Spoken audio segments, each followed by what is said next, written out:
ಶ್ರೀ ದೇವಬಸವಲಿಂಗಾಯ ನಮಃ.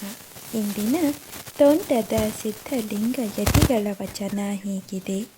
ಸತ್ಯದಲ್ಲಿ ನಡೆಯುವುದು ಶೀಲ, ಸತ್ಯದಲ್ಲಿ ನುಡಿಯುವುದು ಶೀಲ. ಸಜ್ಜನ ಸದಾಚಾರದಲ್ಲಿ ವರ್ತಿಸಿ ನಿತ್ಯವನರಿವುದೇ ಶೀಲ. ಕಾಣಿಭೋ ಮಹಾಲಿಂಗ ಗುರು ಶಿವಸಿದ್ದೇಶ್ವರ ಪ್ರಭುವಿನಲ್ಲಿ. ಈ ವಚನದ ಸಾರ ಹೀಗಿದೆ. ಶೀಲವೆಂದರೆ ಮಡಿ ಹುಡಿ ಎಂಬ ಬಾಹ್ಯ ಆಚರಣೆಯಲ್ಲ. ಶೀಲವೆಂದರೆ ಸನ್ಮಾರ್ಗದಲ್ಲಿ ನಡೆಯುವುದು, ಸತ್ಯವನ್ನೇ ಮಾತನಾಡುವುದು. ಶರಣರು, ಸಂತರು, ಸಜ್ಜನರು ನಡೆದು ಹೋದ ಸನ್ಮಾರ್ಗದಲ್ಲಿ ನಡೆದು ನಿತ್ಯನೂ ಶಾಶ್ವತ ಸತ್ಯನೂ ಆಗಿರುವ ಪರಶಿವನನ್ನು ಅರಿತುಕೊಳ್ಳುವುದೇ ನಿಜವಾದ ಶೀಲವೆಂಬ ಭಾವ ಈ ವಚನದಲ್ಲಿ ವ್ಯಕ್ತವಾಗಿದೆ.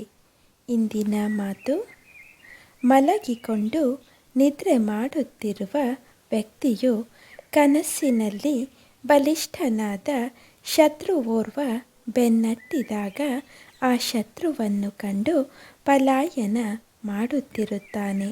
ಆದರೆ ನಿದ್ರೆಯಿಂದ ಎಚ್ಚರಗೊಂಡ ನಂತರ ಅಲ್ಲಿ ಯಾವ ಶತ್ರುವೂ ಇಲ್ಲ, ಯಾವ ಪಲಾಯನವೂ ಇಲ್ಲ. ಅದೆಲ್ಲವೂ ಮಿಥ್ಯೆಯೆಂದು ಅವನಿಗೆ ತಿಳಿಯುತ್ತದೆ.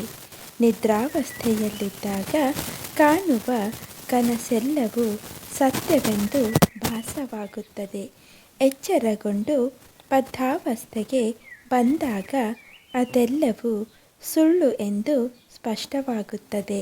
ಇದರಂತೆ ಜೀವಾತ್ಮನು ಸಂಸಾರದ ಬಂಧನದಲ್ಲಿ ಸಿಲುಕಿ ಬದ್ಧಾವಸ್ಥೆಯಲ್ಲಿದ್ದಾಗ ಪ್ರಪಂಚದಲ್ಲಿ ತೋರುವ ಸುಖ ದುಃಖಾದಿಗಳು ಸತ್ಯವೆಂದು ಗೋಚರಿಸಿ ಅವುಗಳಿಂದ ನೋವು ನಲಿವುಗಳು ಉಂಟಾಗುತ್ತಿರುತ್ತವೆ.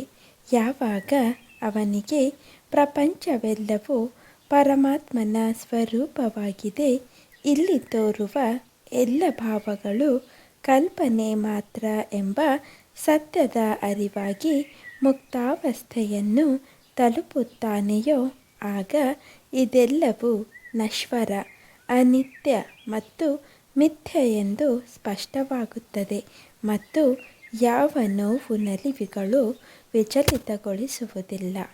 ಶರಣು ಶರಣಾರ್ಥಿಗಳು.